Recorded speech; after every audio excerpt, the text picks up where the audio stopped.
Indonesia itu udah pasti pasarnya besar, kondisi besar, dan semuanya itu bakal pindah ke digital. Dan bagaimana kita bisa cari tim yang bagus, yang bisa mengeksekusi itu dengan benar. Apa yang saya kerjakan dulu adalah, again, I believe on the idea, kita nggak perlu over-innovative.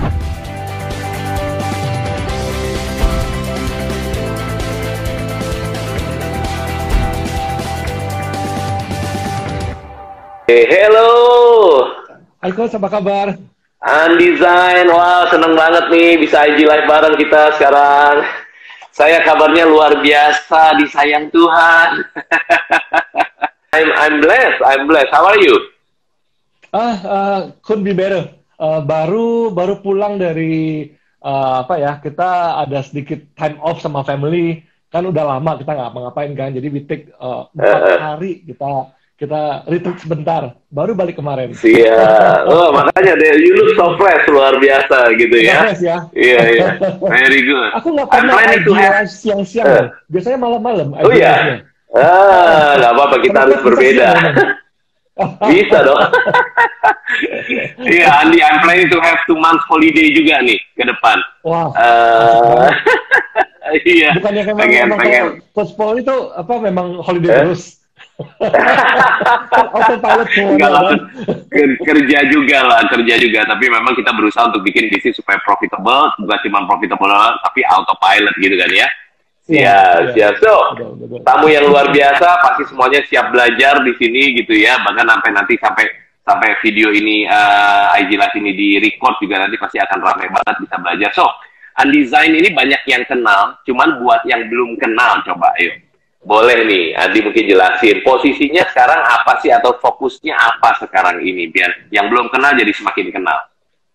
Oke, thank you semuanya. Apa kabar? Makasih kesempatannya boleh sharing di sini. Saya sekarang ini dikenal mungkin sebagai venture capital. Venture capital kalau yang nggak tahu itu apa, itu adalah kita melakukan investasi di perusahaan-perusahaan digital startup. Jadi kita ketemu ada tim yang bagus, idenya menarik, udah punya produk yang agak oke gitu kan ya. Tapi untuk kembangkan dia perlu dana lebih besar. Nah, dan perusahaan startup tuh biasanya agak susah dapat pinjaman dari bank. Karena kan kolateralnya nggak ada, nggak punya gedung, nggak punya aset, nggak punya apa. Cuma ada itu brain power aja kan. Nah, makanya perlu orang yang ngerti mengenai konsep bisnisnya, mengenai cara kerja digitalnya, kita invest di sana. So, that is called venture capital. Kejora kita adalah venture capital, kita sudah 7 tahun di industri. We are doing quite well. Sekarang aset under management mungkin sekitar $400 juta kira-kira. Kita punya investasi perusahaan-perusahaan dari yang masih kecil sampai yang udah karyawannya tuh 20 ribuan. Ada yang paling besar seperti itu. Wow. So that is what I'm doing now. Tapi my passion sebenarnya adalah bahwa saya terpanggil banget gimana bikin anak-anak muda itu bisa bikin sesuatu yang berdampak, bermanfaat. Karena Indonesia itu negara yang besar banget, tapi kalau kita jadi konsumen aja, kita nggak apa-ngapain. Kita jadi produsen bikin sesuatu, tapi sesuatu yang dampaknya positif gitu kan ya. Dan saya rasa dengan digital kita bisa hasilkan hal yang banyak sekali. Makanya saya banyak aktif di kegiatan-kegiatan seperti saya luncurkan Founder Institute, yaitu semacam pelatihan untuk orang yang mau bikin perusahaan teknologi sejak tahun 2011. Kita udah luluskan mungkin ada 100-an startup di Indonesia. Saya juga bantu di Prasetya Mulia kampus, saya advisor untuk bikin program Magister Management untuk New Venture Innovation. Selain daripada itu memang saya banyak mentoring, coaching orang-orang yang bangun perusahaan. Selain saya investasi ya, karena nyambung sih, kita harus banyak kenal orang-orang di industri, baru nanti kalau orangnya sudah bagus kita bisa investasi. Kalau kita cuma invest aja, kita nggak mau bangun orang-orangnya, nanti nggak ada yang bagus gitu kan. Nah, betul banget. Saling nyambung lah, ini yang kita kerjakan. Keren banget, luar biasa. Jadi Undesign ini adalah venture capital ya, punya venture capital lah ya, namanya Kejora, dan investasinya tadi sampai sudah 35 startups ya. Iya, nggak banyak loh 35 sebenarnya. Karena kalau biasa venture capital yang lain, yang dananya sama kayak kita, mungkin portfolionya investasi sudah 300 perusahaan. Tapi kita nggak, kita lebih fokus, kita hanya invest yang kita ngerti, kita suka, dan kita bisa bantu. Jadi bukan cuma nebar uang, habis itu kita diem, tunggu laporan. kita ikut kerja sama-sama sama mereka. Jadi So lebih you kind of active investor lah gitu ya, tanda kutip ya. Active investor, hands-on investor. Betul. Hands-on investor. Bahkan di awal incubate dulu gitu kan ya. Gitu kan ya, accelerate, incubate gitu. Ini lagi yang kita selalu ngomong adalah kita nggak suka istilah incubate. Incubate itu sesuatu yang belum tentu jadi, kita coba siapa tahu jadi. Oke. Kata-kata seperti accelerator. Sesuatu yang sudah udah tahu pasarnya ada, tinggal perlu dikencengin supaya jadi sukses. Itulah kita masuk. Kita bantu dengan tenaga, dengan uang, dengan network, dengan pendampingan. Ini yang kita lakukan. So not incubate. Incubate is not incubate. Kalau netes apa enggak? Kalau netes, jadinya ayam apa burung kita nggak tahu. Oke. Andi, accelerate, incubate. Tapi ada Founders Institute that you are director di Founders Institute untuk Jakarta chapter ya, untuk Indonesia gitu kan ya. Itu berarti kalau Founders Institute itu incubate atau accelerate juga kalau istilahnya. Mungkin it's just a term gitu ya. Accelerate ya. Jadi you guys, kita lebih senang nyebutnya accelerate lah ya. Dengan harapan jangan di-incubate gitu. Oke. Karena gini, kalau kita di Indonesia mau bikin inkubator, aku pikir itu nggak cocok. Kalau kayak di negara-negara maju, dia coba ide baru. Indonesia, kita negara yang besar sekali, masalahnya banyak sekali, dan sudah banyak ide-ide yang terbukti di tempat lain, jalan. Di sini nggak ada. Jadi, ayo kita ambil ide itu, ambil pembelajaran itu, kita bikin. Gitu, kita bikin dengan baik, dengan lebih cepat. Daripada 2 tahun baru sukses. Bisa nggak 6 bulan sukses? Ini yang kita kerjain. Keren. Gitu. So don't reinvent the wheel ya. Atau satu Indonesia orang suka nasi goreng, kenapa kita bikin menu yang baru? Nasi goreng dulu kita jual gitu. Jual kan. Nanti kalau semua sudah nasi goreng, baru kita incubate menu baru. Sekarang nggak usah. Siap. Seru. Cerita tentang nasi goreng kita balik nanti. Ya, tentang metafora nasi goreng tadi menarik sekali. Sekarang balik dulu ke seorang undesign-nya dulu deh. Jadi sebelum ada hari ini di mana bisa jadi managing partner gitu ya di Kejora Capital, lalu kemudian juga director di Founders Institute. Kemarin saya sempat lihat Founders Institute, luar biasa, senang banget, excited banget ngelihatnya gitu ya. Andi sama Mary Riana juga gitu ya, sama Alpha ya.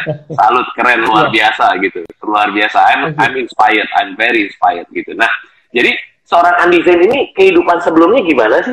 Jadi gini, saya sebelumnya seperti apa? Nah, ini yang mungkin kalau mau ngomong lucu ya. Saya ini dulu sekolah, ini saya ngomong orang tua saya nih. Saya senang kalau baca buku ngomongin mengenai keluarga seperti apa dulu, bagaimana what you try to do for the family. Papa saya itu adalah kontraktor. Dia kontraktor bangun proyek-proyek pemerintah. Jadi jembatan, gedung-gedung, buat PLN, buat apa, pembangkit listrik. Jadi dia suka main ke daerah-daerah, ke pelosok-pelosok, dan kerjasama kerja bareng-bareng kuli-kuli, orang-orang bangunan gitu semua. Jadi pas saya jadi anak pertama laki-laki, dia bilang, Andi, kamu jangan ikut papa, jangan ke lapangan. Kamu kerja di kantor aja yang enak, ada AC, dingin, adem, udahlah jangan macam-macam. Dan kamu cuma dikasih pilihan 2 karir, yaitu jadi akuntan atau jadi dokter. Bayangkan, cuma jadi 2, akuntan atau dokter. Kenapa? Tapi by the way, kenapa orang tua berpikir 2 profesi itu? Kan ada backgroundnya sih. Ini karena dia bilang, karena satu jangan di lapangan, kalau dokter sama akuntan pasti di kantor gitu. Di kantor itu ada AC, ada apa, nggak takut ada resiko macam-macam. Dan 2 bisnis ini lagi kondisi apapun, orang tetap butuh dokter. Lagi COVID nih sekarang nih kan, wah pada panik semua, dokter malah naik gitu kan. Kedua adalah yang bisnis yang dipakai sama semua orang setiap saat adalah akuntansi, pembukuan. Lagi bisnis lagi naik atau lagi turun, tetap orang butuh akuntan katanya. Dan 2 pekerjaan ini pakai ijazah kamu atau kamu bikin pelang nama tempel depan rumah, orang bisa datang cari bantuan kamu. Jadi itu orang tua saya kasih saya pilihan. Dan saya sebagai anak yang memang hormat sama orang tua, ya udah saya nggak boleh ngelawan kan. Padahal saya sukanya desain, saya sukanya gambar, sukanya konsepting atau apa. Dan dari itu saya pilih yang mana, ya udahlah saya ambil akuntansi. Dan saya masuk akuntansi, saya kesel sekali, saya nggak suka sekali sama akuntansi. Ngejurnal semuanya gitu. Saya akhirnya setahun saya kerjakan itu dan lumayan bagus, saya dapat beasiswa juga. Tapi tahun kedua saya mulai kerja. Saya mulai kerja waktu umur saya 19 tahun, saya mulai kerja dan kerjanya saya dapat kerja yang I can say that is my dream job waktu itu. Saya kerja di Apple Computer di Indonesia. Wow, keren. Masih administrasi, tukang pesan barang. Jadi saya pesan, kita Indonesia perlu berapa ratus unit Macintosh. dimasukkan. Saya ngaturin stoknya, beli barang apa. Dan saya bisa main, ada kamera digital pertama, main. Tablet yang pertama, saya yang masukin. Dan saya bisa coba dulu. Seneng sekali kerjaan itu. Gara-gara kerja itu, sekolah saya berantakan. Jadi biasa saya nggak dapat lagi. Terus Jadi Andi sekolah di Jakarta gitu ya? Waktu itu di ya? Jakarta. Sekolahnya tuh malam, kerjanya full time siang. Terus saya datang ke orang tua saya bilang, boleh nggak saya pindah, nggak di akuntansi lagi? Ya sudah, kamu sudah kerja, kamu udah ngerti, boleh. Saya pindah ke marketing, biar lulusnya gampang. Nah, setelah itu saya ambil master. Pas ambil master adalah, nah ini yang berubah mindset saya. Ternyata saya bilang, sekolah itu jangan cari yang kamu suka. Sekolah itu cari yang kamu butuh. Yang kamu butuh. Kamu butuh. Karena karena pas saya kerja, saya merasakan bahwa saya sukanya desain, saya konsepin produk itu bagus sekali, marketing juga ngerti semua. Pas saya sekolah marketing, saya bilang, ini nggak usah diajarin, saya bisa sendiri. Karena bisa ya, suka seperti itu, Sabtu Minggu atau waktu luang juga saya belajar sendiri. Yang saya perlu sekolah adalah yang saya nggak suka, yang saya nggak bisa, tapi saya butuh. Itu akuntansi itu loh. Saya bilang kayak gitu. Jadi pas saya ambil master, saya dapat kesempatan ambil master, saya ngambilnya apa? Dan akhirnya saya pilih-pilih, saya bilang, saya mau cari yang saya nggak suka, yang saya harus bayar, dan saya paksa diri saya untuk belajar. Itu apa? Saya paling benci akuntansi, sudah lewat akuntansi, level berikutnya adalah finance. Ambil finance. Yang kedua saya nggak suka adalah hukum. Hukum saya nggak suka juga, tapi kayak kita butuh hukum. Kebetulan ketemu ada sekolah yang master itu yang adalah International Finance and Business Law. Itu yang kerjakan. Saya belajar di sana. Dengan itu saya dapat revelation bahwa you need to pay yourself or pay so you can learn that. Karena kamu harus kerjakan dengan baik-baiknya. Hal yang kamu suka, kamu bisa pelajarin sendiri. Kayak sekarang kan, saya waktu dulu juga saya belajar coding, saya belajar gambar, saya belajar apa, itu semua karena memang hobi saya. Belajar desain produk sendiri gitu. Tapi yang saya pelajari adalah hal-hal yang lain. Dengan itu saya... Andi, waktu kuliah yang sampai F2 itu, Andi masih belum tahu mau ngapain ya pada titik itu? Saya cuma tahu saya suka desain dan saya suka IT. Udah, itu aja. Saya nggak tahu saya mau kerja apa, saya mau ngapain. Saya nggak tahu. Terus tapi dan saya juga nggak bilang saya mau jadi entrepreneur selama waktu masih kecil ya, masih muda sekali. Cuma selama saya kerja dengan bos yang sama selama 12 tahun. The same boss, saya resign 3 kali, resign untuk kuliah balik kerja lagi sama dia, resign lagi, balik lagi kerja lagi sama dia. 3 kali selama tentang 12 tahun. I learn everything from my boss dari itu. So orangnya sangat soal bos ini, what is one thing or two things that you learn from him? Makanya kok ikut terus gitu? Kenapa? Karena he is one of the most innovative guy in Indonesia waktu itu. Ya, kalau saya sebut namanya Pak Kendro Hendra. Dulu Bill Gates Indonesia. Saya ikut dia, kita bikin aplikasi, bikin apa semua, aku ngedesain sana. So I learn everything dari dia, dari sana. Jadi kenapa saya balik ikut lagi, belajar lagi. Nah, karena saya di challenge terus untuk lakukan hal yang saya suka untuk kerjakan gitu. Memang saya ngurusnya tuh di bisnisnya. Tapi karena saya ngerti, saya hobinya produk, saya hobinya desain, aku bisa mendesain aplikasi, mendesain layanan gitu di sana. Tapi aku pun tahu hukum, aku pun tahu keuangan semuanya.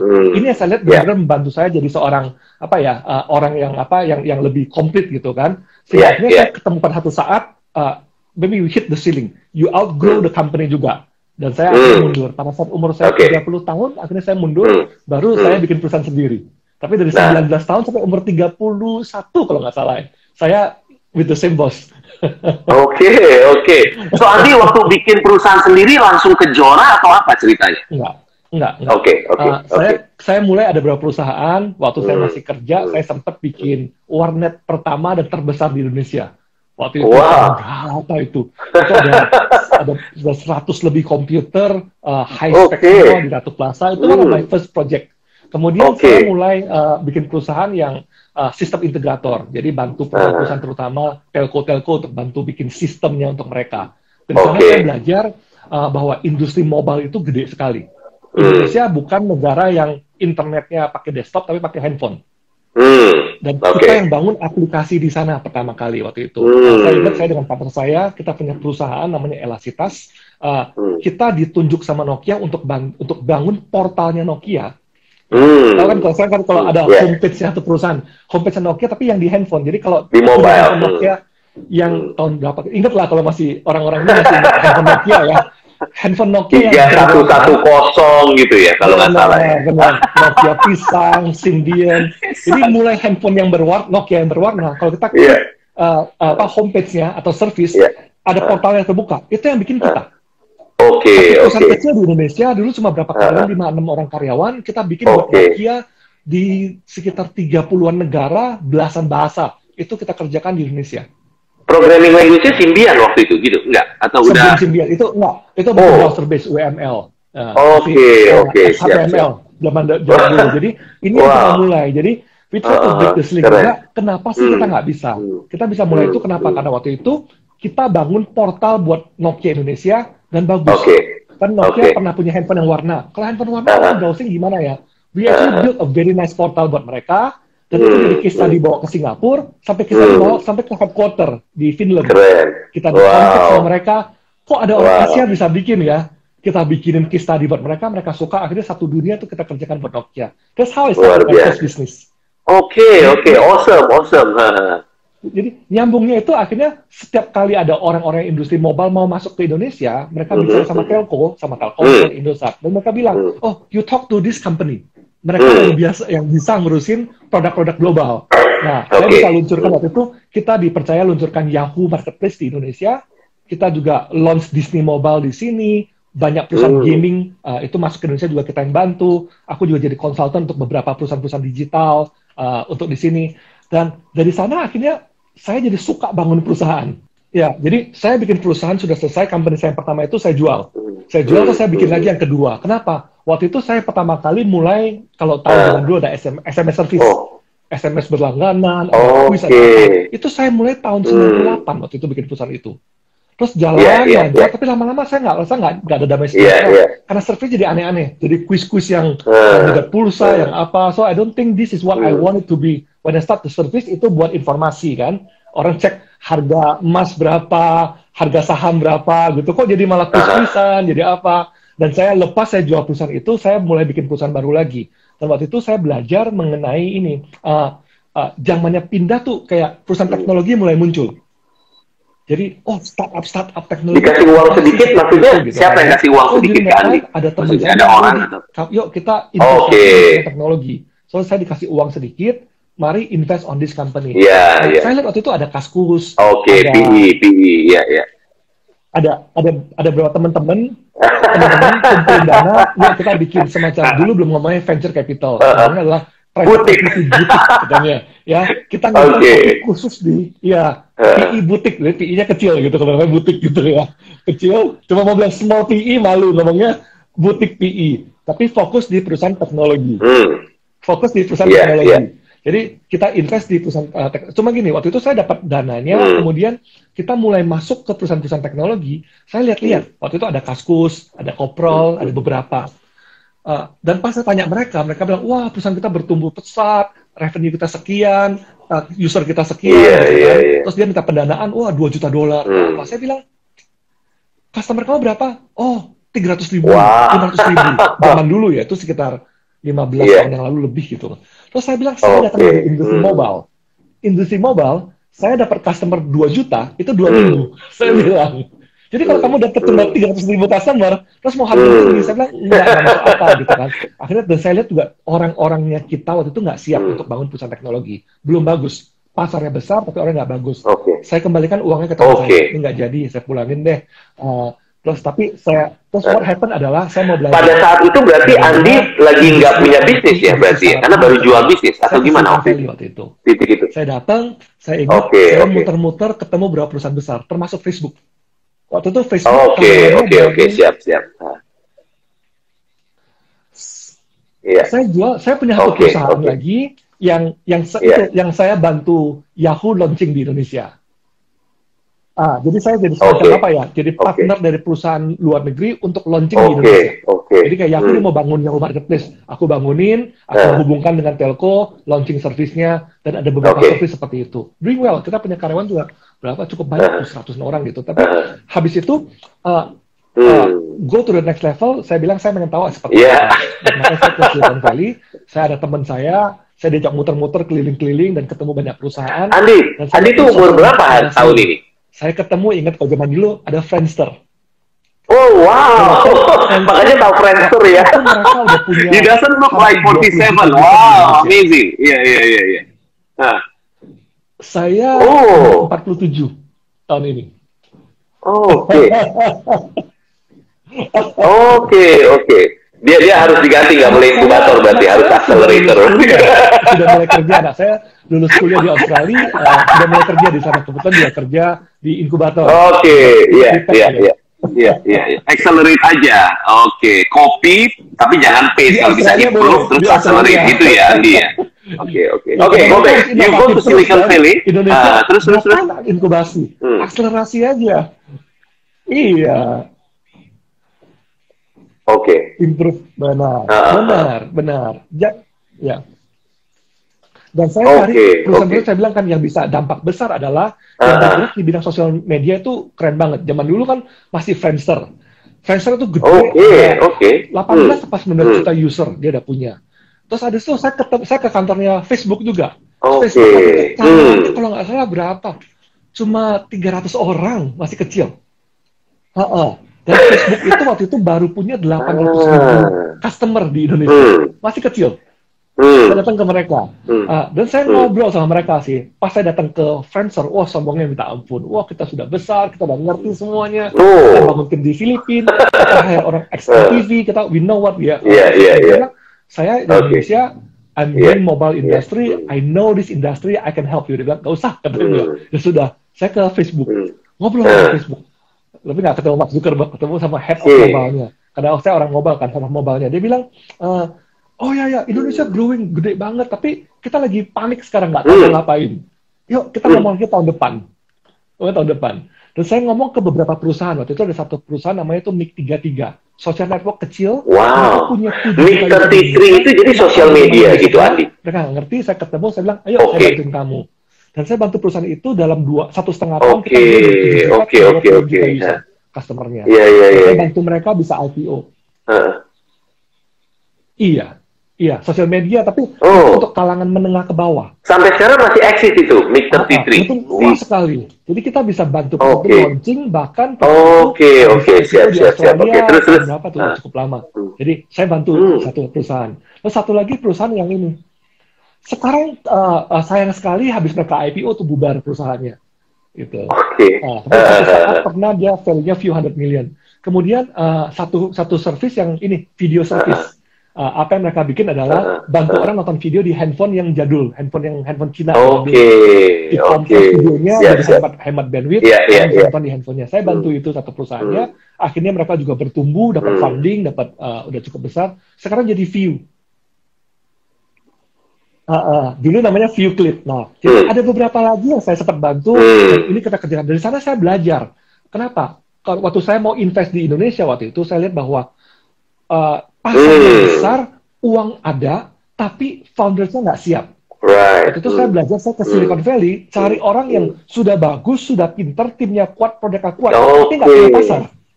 Saya latihan dengan produk mereka, bagaimana help them to go to market yang besar. Sampai bisa IPO, diakuisisi, jadi besar. Dan setelah itu barulah saya bikin Kejora. Dari pelajaran itu, saya bilang mungkin saatnya sekarang kita luar biasa. Nah, jadi kita raise dana kita yang pertama cuma $2 juta, naik jadi 7 juta, betul. Kedua 34 juta, fund yang ketiga kita 100 juta, dan terus bertumbuh sampai sekarang. Ini kira-kira, jadi nggak langsung jadi venture capital ya. Venture capital harus tahu industri. Indonesia itu udah pasti pasarnya besar, kondisi besar, dan semuanya itu bakal pindah ke digital. Dan bagaimana kita bisa cari tim yang bagus, yang bisa mengeksekusi itu dengan benar. Apa yang saya kerjakan dulu adalah, again, I believe on the idea, kita nggak perlu over-innovatif. Bedanya apa sama yang lain? Kamu lebih inovatif nggak atau gimana? Saya bilang, buat apa inovatif? Kalau nasi goreng yang kayak gini enak, ya sudah bikin nasi goreng lagi nih. Jam-jam makan sekarang nih. Ya, bikin aja nasi goreng seperti ini. Semua orang mau. Ini yang kita kerjakan. Kenapa harus kamu bikin jadi aneh-aneh? Gitu. Jadi yang penting kamu eksekusi dengan benar. Kalau kamu bikin nasi gorengnya enak hari ini, besok bikin sama enaknya. Gitu. Jadi konsistensi ada, eksekusi ada, cost-nya bisa ditekan dengan efisien. Ini yang kita kerjain. Nah, caranya adalah bahwa kita lihat, kalau gitu yuk kita harus berhubungan sama yang lain. Harus ada case study di tempat lain. Kita ke Eropa, kita ke Cina, kita ke Korea, kita ke Jepang, kita ke Amerika. Dan saya lihat, Amerika nggak gitu cocok, karena mereka sudah terlalu maju. Jadi mereka udah mulai bisnis yang aneh semuanya, yang lebih ke lifestyle. Indonesia masih butuh yang basic, yang bagaimana kita bisa bikin company dan bisa dapat uang untuk growing, sustainable. Bukan cuma jual eyeballs atau jual impresi atau jual apa gitu. Eropa cocok, karena orang Eropa lebih seperti itu. Korea cocok, Jepang cocok. Nah, ini yang kita partners. Jadi apa yang kita kerjakan adalah, satu, kita bikin fund, kita bangun perusahaan dan tunjukkan bahwa kita bisa bangun perusahaan dengan baik, dengan bagus. Hasilnya ada, growing-nya cepat sekali. Habis itu banyak juga yang dari asing mereka pengen masuk ke Indonesia dengan dana investasinya. Saya bilang, mari kita kerja sama-sama. Lebih, dana Indonesia ini yang maybe close to 300 juta gitu ya. Asia Tenggara itu pasar yang besar, 300 juta lebih orang di Asia Tenggara kan. Nah, 600 juta lebih orang di Asia Tenggara, hampir 700 juta. Iya, benar. Dan gini, banyak orang bilang, tapi itu kan negara berkembang, orangnya masih gaptek semua. Jangan salah. Ada 350 juta orang di Asia Tenggara, hampir separuhnya. Itu yang pakai handphone. Handphone itu udah smartphone, dan mereka itu udah bisa 4G. Mobile usernya, Di Amerika, angkanya itu kalah banyak sama orang di Asia Tenggara yang bisa 3G atau 4G. Mobile usernya. Benar. Jadi apa yang orang bisa bikin di Amerika, di Asia Tenggara kita juga bisa. Pasarnya sangat besar. Nah, dengan itu kita semuanya setuju. Belum lagi kita bilang di Asia Tenggara masalahnya itu banyak sekali. There's so much problem. Dan semua itu butuh solusi. Dan solusi itu bisa dibantu dengan lebih efisien dengan teknologi. Nah, jadi ini yang kita kerjakan. Kita pakai teknologi mendisrupsi bisnis yang ada dan mengakselerasi itu. Contohnya misalnya untuk distribusi barang, tiba-tiba orang dari ujung mana gitu ya, dari Kalimantan bisa jualan buat orang di Jakarta. Kalau dulu nggak mungkin, sekarang bisa. Kenapa? Karena jarak udah nggak masalah, pakai internet semuanya. Orang bisa jualan tanpa perlu stok barang. Kenapa? Karena gudangnya itu sharing sama-sama sama orang-orang lain gitu. Jauh lebih efisien. Nah, hal seperti ini kita pakai. Makanya kita bilang apa yang kita mau bangun sekarang adalah infrastrukturnya dulu. Kita masuk ke logistik, kita masuk ke fintech, pendanaan, pembayaran, lebih efisiensikan itu. Kita masuk ke sistem yang bantu UKM-UKM. Karena UKM Indonesia besar, 70 juta lebih, dan semuanya perlu dibantu bangun sehingga mereka efisien dan bisa bikin dampak. Ini yang kita kerjain, gitu. Nah, kita ke depan mau masuk ke agriculture. Karena petani kita, jumlah pekerja terbanyak Indonesia adalah petani sebenarnya. Dan petani itu barangnya dari daerah sampai ke kota, itu biayanya tuh banyak lossnya di tengah-tengah besar sekali. Either rusak barangnya atau diambil sama perantara di tengah-tengah.